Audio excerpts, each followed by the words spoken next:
अस्सलामुअलैकुम, मेरा नाम है नईबास और आप देख रहे हैं डीके मैथमेटिक्स। जैसा कि आप जानते हैं कि पिछली वीडियो में हमने बात की थी लीनियर इक्वेशन की, होमोजेनियस लीनियर इक्वेशन की and system of linear equation की। आज हम बात करेंगे सोल्यूशन ऑफ लीनियर सिस्टम क्या होता है। सोल्यूशन ऑफ लीनियर सिस्टम को जानने से पहले हमें ये जानना ज़रूरी है कि सोल्यूशन ऑफ लीनियर इक्वेशन क्या होता है। लेट्स से हमारे पास कोई सिंपल सी इक्वेशन है x plus y which is equal to 2। So ऐसे तमाम पॉइंट्स जो इस इक्वेशन को सेटिस्फाई करेंगे वो इस लीनियर इक्वेशन के सॉल्यूशंस कहलाएंगे। सो लेट्स से हमारे पास x 1 है और y भी 1 है। सो 1 + 1 विच इज इक्वल टू 2।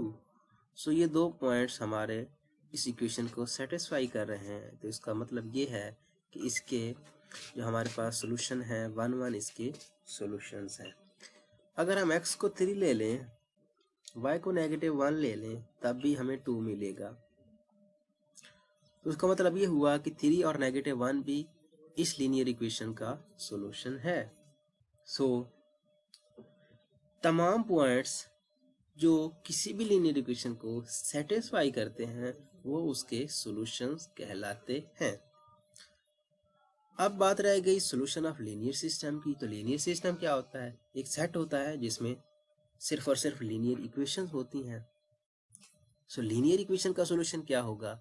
वो इन तमाम जो लीनियर इक्वेशन होंगी इनके सॉल्यूशन का जो कॉमन पॉइंट होगा उसको हम सॉल्यूशन ऑफ लीनियर सिस्टम कहेंगे। इसको ग्राफिकली समझने की कोशिश करें तो हम कुछ इस तरह से समझ सकते हैं।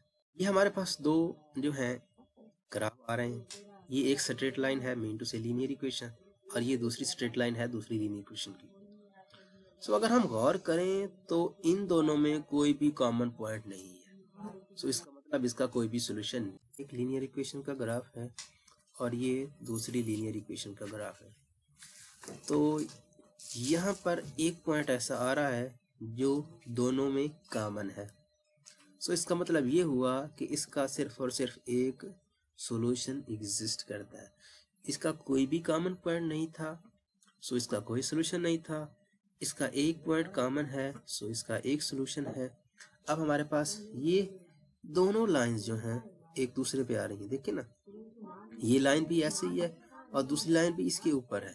तो इसका मतलब ये हुआ कि इसके इनके तमाम पॉइंट्स जो है ना कॉमन है। तो इसका मतलब ये हुआ कि इसके इनफाइनाइट मैनी सॉल्यूशंस हैं, क्योंकि इनमें बहुत ज़्यादा जो पॉइंट्स हैं वो कॉमन आ रहे हैं। सो ये बात तो थी हमारे पास x + y which is equal to any constant for 2 variables. ये दोनों, ये जो हमारे पास ग्राफ आ रहा था ये तो सिर्फ और सिर्फ किसके लिए था? 2 वेरिएबल्स के लिए था, 2 अननोन्स के लिए था। अगर हमारे पास ग्राफ आ जाए 3 अननोन्स के लिए तो उसको हम कैसे चेक करेंगे कि ये हमारे पास इसका सॉल्यूशन क्या होगा? सो लेट्स से हमारे पास ये 3 प्लेन्स आ रहे हैं, एक ये हो गया, दूसरा ये और तीसरा ये। हम चेक करेंगे कि इनमें कोई पॉइंट ऐसा है जो कॉमन है। सो तीनों पैरेलल प्लेट्स हैं, तो पैरेलल, ये देखिए कोई भी पॉइंट इनमें कॉमन नहीं है, तो इसका मतलब इसका कोई भी सॉल्यूशन नहीं है। उसके बाद अगर हम इन प्लेट्स को देखें तो एक ये, दूसरी ये और तीसरी ये, इन दोनों का कॉमन पॉइंट है, इन दोनों का भी कॉमन पॉइंट है, इन दोनों का भी है और इन दोनों का भी है, लेकिन इन तीनों का कोई कॉमन पॉइंट नहीं है। देख रहे हो? सो इन तीनों का कोई कॉमन पॉइंट नहीं है, तो इसका मतलब इसका भी कोई सॉल्यूशन नहीं। अब अगर हम बात करें यहाँ पर, तो यहाँ पर भी हमारे पास क्या है? 3 प्लेन्स हैं, एक ये है, दूसरा ये है और तीसरा ये है। सो इन दोनों का कॉमन पॉइंट है, इन दोनों का भी कॉमन पॉइंट है, इन दोनों का भी कॉमन पॉइंट है, लेकिन इन तीनों का कॉमन पॉइंट नहीं है, तो इसका मतलब इसका भी कोई सॉल्यूशन नहीं है।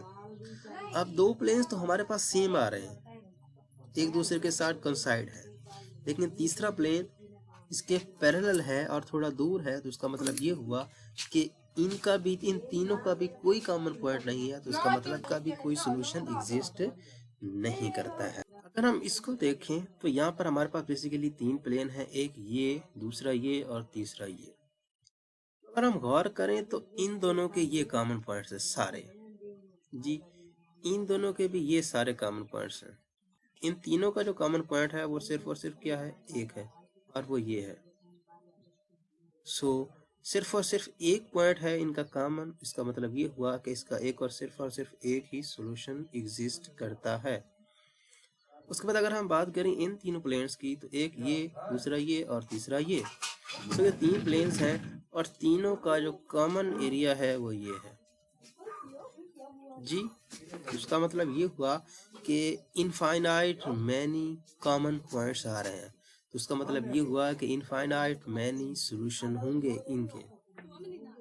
अब यहाँ पर अगर हम गौर करें तो ये तीनों प्लेट्स सेम हैं और एक दूसरे के साथ मिली हुई हैं, उसका मतलब ये हुआ कि ये हमारे पास इनफाइनाइट मैनी सॉल्यूशन रखती है। उसके बाद ये यहाँ पर अगर हम गौर करें तो यहाँ पर दो प्लेट्स जो हैं वो बिल्कुल सेम हैं और तीसरी इसके साइड पे है, लेकिन अगर हम गौर करें तो ये इन तीनों का कॉमन एरिया है, ये वाला। सो इसका मतलब ये हुआ कि इसके भी इनफाइनाइट मैनी सॉल्यूशंस हैं।